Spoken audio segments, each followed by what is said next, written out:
Sempat kabur usai ditetapkan sebagai tersangka kekerasan seksual terhadap santriwati, pengasuh pondok pesantren di Pati, Jawa Tengah ditangkap di Wonogiri. Tersangka ditangkap bersama satu orang yang membantu pelariannya. Polisi bilang pelaku mendoktrin korban mengikuti kemauannya agar lebih mudah menyerap ilmu yang diajarkan. Modus operandinya adalah mendoktrin korban bahwa murid itu harus ikut apa kata guru agar murid dapat menyerap ilmu dari doktrin yang disampaikan oleh guru kepada korban.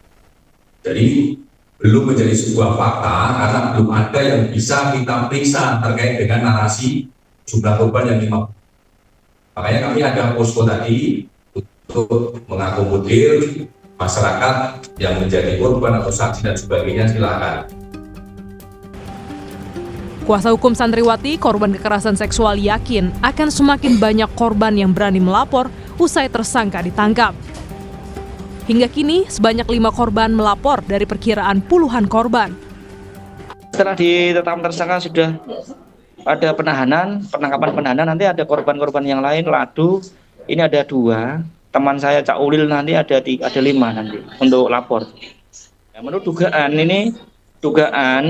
dari keterangan dari korban dan ada dugaan menurut keterangan dari orang tua, ini korbannya 30-50 yang pencabulan disertai dengan pemerkosaan.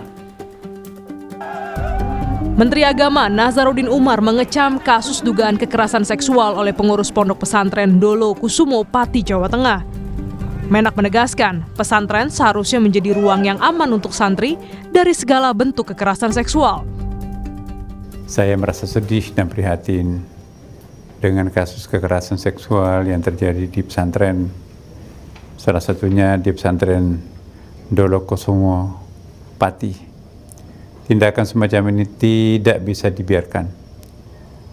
Saya tidak bisa mentoleransi kekerasan seksual dalam bentuk apapun dan dimanapun sebetulnya, apalagi kalau itu di pondok pesantren. Setiap tindakan yang merendahkan martabat kemanusiaan harus kita lawan, harus kita hadapi. Saya mendukung proses penegakan hukum yang dilakukan oleh aparat. Hukum berat pelaku sesuai dengan ketentuan. Menteri Agama juga bilang saat ini kementeriannya sudah menghentikan pendaftaran santri baru di pesantren Dolo Kusumo serta proses pencabutan izin operasional. Tim Liputan, Kompas TV. Saudara, tragedi dugaan kekerasan seksual di Pati tak hanya menyisakan luka bagi korban, tapi juga memunculkan kritik keras terhadap penegak hukum. Kami akan mengulasnya bersama anggota Komisi 8 DPR RI, Sely Andriani Gantina. Selamat siang, Ibu Sely.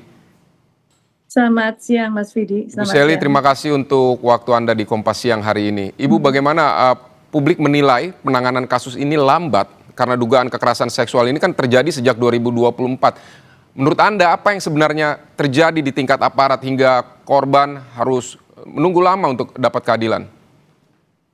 Ya, pertama saya menyampaikan turut prihatin dan perasaan sedih terhadap kasus yang terjadi di Pondok Pesantren Dolo Kusumo, Pati. Karena bagaimanapun juga kalau kita melihat dari apa yang pemberitaan hari ini, pelaporan ini sudah dilakukan sejak tahun 2024. Ya. Artinya aparat penegak hukum gagap terhadap pemahaman yang sudah dilakukan hari ini terhadap Undang-Undang TPKS, karena Undang-Undang TPKS ini sudah dikeluarkan sejak tahun 2022. Dan artinya mereka seharusnya sudah paham apabila ada pelaporan dan saksi dalam arti korban sudah menyampaikan pelaporan, harusnya itu ditindaklanjuti. Nah, tentu saja tentang hal ini kami menyampaikan bahwa korban ini di dalam undang-undang berhak mendapatkan penanganan, kemudian berhak mendapatkan perlindungan, dan berhak mendapatkan pemulihan. Nah, dalam hal ini artinya penanganan yang harus dilakukan oleh aparat penegak hukum harus dilakukan dalam hal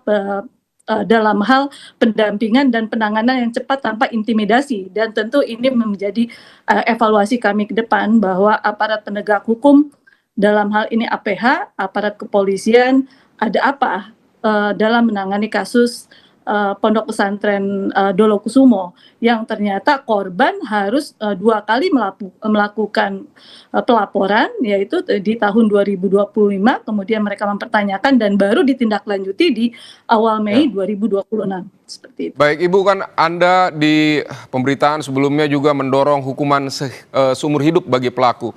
Ini apa yang membuat kasus ini menurut Anda sudah masuk kategori kejahatan luar biasa? Ya, pertama karena pelaku sudah menggunakan relasi kuasa, kemudian dilakukan secara berulang dan menyebabkan traumatik terhadap para korban, dan tentu saja ini juga dilakukan di lingkungan pendidikan dan keagamaan yang tentu saja harus memberikan rasa aman kepada dunia pendidikan dan keagamaan. Dan yang paling terpenting, ada 2 undang-undang yang harus dilakukan diberikan sanksi kepada kepada pelaku, yaitu Undang-Undang TPKS dan Undang-Undang Perlindungan Anak. Kalau di dalam Undang-Undang TPKS jelas bahwa di pasal 6 hanya diberikan sanksi paling lama 12 tahun, tetapi di dalam Undang-Undang Perlindungan Anak pasal 81 ayat 5 itu jelas hukuman mati dan seumur hidup, dan di ayat 7-nya jelas harus diberikan kebiri kimia. Nah, tentu kita berharap aparat penegak hukum di dalam proses hukum dan nanti yang akan dilakukan tidak ada reviktimisasi terhadap para korban yang memang menginginkan adanya keadilan dari negara. Ibu, Komisi 8 selama ini kan berbicara soal perlindungan perempuan dan anak, tapi kasus kekerasan seksual ini tampaknya terus berulang. Apa menurut Ibu negara gagal memberikan efek jera? Saya pikir Undang-Undang TPKS nomor 12 tahun 2022 ini sudah memberikan perlindungan yang paling sempurna, hanya saja implementasinya, kemudian konsistensi penegakan hukum dan keberpihakan kepada korban inilah yang tidak dijalankan oleh negara. Kemudian efek jera itu tidak cukup hanya diberikan ancaman pidana saja, tetapi juga harus ada kepastian kepada para pelaku, diproses secara tuntas dan tidak ada kompromi. Nah, yang saya lihat hari ini setiap ada kejadian kekerasan seksual hanya selesai di persidangan tanpa memberikan efek jera kepada para pelaku. Nah, tentu kita harus melihat dan harus ada kepastian yang sudah pernah kita lakukan hanya 1 kali, yaitu pada kasus Heri di Kota Bandung. Tetapi setelah itu kasus pencabulan, kekerasan seksual yang lainnya seperti hilang di peredaran dan cukup dengan restorasi justis dan tidak pernah ada penuntasan dari aparat penegak hukum. Nah, tentu ini akan menjadi sorotan kami untuk mengevaluasi setiap ada kasus kekerasan seksual yang masuk di ranah penegakan hukum.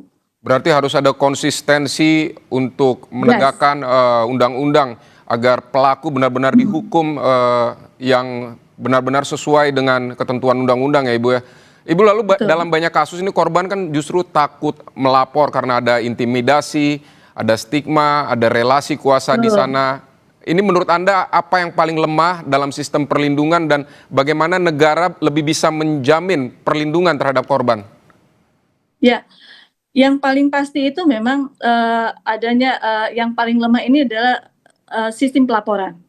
Karena mungkin hari ini para korban menganggap bahwa mereka masih tidak percaya, kemudian mereka masih takut untuk diintimidasi, dan yang paling terpenting harus adanya pendampingan psikologis dan kerahasiaan identitas, sehingga saya merasa bahwa sistem yang terpadu inilah yang harus segera diperbaiki oleh pemerintah dalam rangka menjaga kerahasiaan korban, kemudian para saksi dan keluarga korban. Dan hari ini kalau kita melihat di media massa, kemudian di tayangan-tayangan yang lainnya, seolah-olah kerahasiaan identitas korban itu seolah menjadi vulgar, dan tentu ini menjadi traumatik juga kepada mereka untuk masa depan mereka. Nah, tentu ini menjadi bahan evaluasi kami ke depan bahwa sistem pelaporan inilah yang membuat masih adanya sistem yang lemah di pemerintahan hari ini. Baik Ibu, juga apakah Ibu melihat ada sistem kegagalan pengawasan katakanlah untuk lembaga yang berbasis lembaga pendidikan berbasis asrama seperti ini gitu. Apa yang Ibu lihat dari kasus ini? Ya, kalau saya melihat bahwa bentuk evaluasi yang dibangun hari ini adalah sinergitas antara pemerintah pusat, pemerintah daerah, dan antar kelembagaan, bukan hanya di satu institusi saja. Misalnya dunia pendidikan hanya menjadi tanggung jawab Kemendikdasmen saja. Tetapi di situ juga ada, ya hari ini kita jelas bahwa ada dunia keagamaan pesantren, dan saya bersyukur bahwa hari ini Pak Presiden Prabowo mengeluarkan undang-undang Kepres mengenai Dirjen Pesantren, bahwa kedepannya yang menyangkut dengan dunia pendidikan keagamaan, menyangkut dengan sekolah di bawah unsur Kementerian Agama akan ditangani oleh satu dirjen, yang memang kita tahu bahwa yang namanya pesantren di Indonesia, madrasah di Indonesia ini sangat banyak, apalagi yang namanya boarding school. Nah, tentu perlindungan secara serius inilah yang harus kita atur, dan yang paling terpenting sebetulnya pemahaman terhadap Undang-Undang TPKS ini, terutama di pasal 19 yang pernah saya sebutkan berkali-kali. Di situ secara tegas bahwa pihak-pihak yang sengaja menghalangi, merintangi, dan menggagalkan proses penanganan perkara kekerasan seksual itu juga bisa dikenai sanksi pidana. Nah, tentu hal ini yang tidak pernah diketahui oleh publik, bahwa siapapun yang coba untuk menghalangi proses KS, kekerasan seksual, baik itu terhadap kesaksian dan segala macam, itu juga bisa dikenai sanksi hukum. Nah, tentu evaluasi dan sosialisasi tentang Undang-Undang TPKS inilah yang harus sering dilakukan, dan kita mengetahui adanya keterbatasan juga, bahwa seolah-olah institusi yang namanya Kementerian PPPA ini hanya kementerian tingkat level 3, dan di bawahnya kita tahu ada yang namanya Dinas Pemberdayaan Perempuan dan Pelindungan Anak, yang kadang statusnya hidup mati enggan, hidup pun tak mau gitu kan, yang keberadaannya juga tidak diakui oleh kepala daerah di tingkat kabupaten kota, dan anggarannya sangat terbatas. Nah, ini menjadi bahan evaluasi kami ke depan mengenai keberadaan dinas dan instansi yang ada di bawah. Baik Bu, singkat saja, melihat Ibu laporan ini sejak 2024 namun lambat penanganannya sehingga aparat disoroti soal ini, mungkin saja selama periode laporan tersebut sampai saat ini bisa saja sudah ada korban-korban lainnya, tapi aparat lambat. Ini apakah Ibu akan dari DPR ini akan mendorong evaluasi terhadap kinerja aparat yang sepertinya menunggu sorotan publik baru kemudian memproses kasus ini? Ya, tentu kami akan melakukan evaluasi terhadap aparat-aparat penegak hukum. Bukan hanya aparat ya, tetapi semua yang terlibat di dalam proses tindak pidana kekerasan seksual. Dari mulai OPT terpadu, kemudian juga aparat kepolisian, kemudian kejaksaan, kemudian pengadilan, apakah mereka sudah mengimplementasikan apa yang tersirat di dalam Undang-Undang TPKS tersebut. Sehingga evaluasi setelah 4 tahun undang-undang ini berjalan sesuai tidak seperti yang kita inginkan, dan tentu kami akan berkoordinasi dengan komisi terkait, karena memang untuk bisa mengevaluasi itu bukan ranahnya Komisi 8 tetapi ranahnya Komisi 3, seperti itu Mas. Baik, setelah penetapan tersangka tentu kita menunggu langkah yang tegas untuk memproses kasus ini secara adil dan memberikan rasa keadilan bagi para korban. Terima kasih Ibu Sely Andriani Gantina untuk waktu Anda di Kompas Siang hari ini.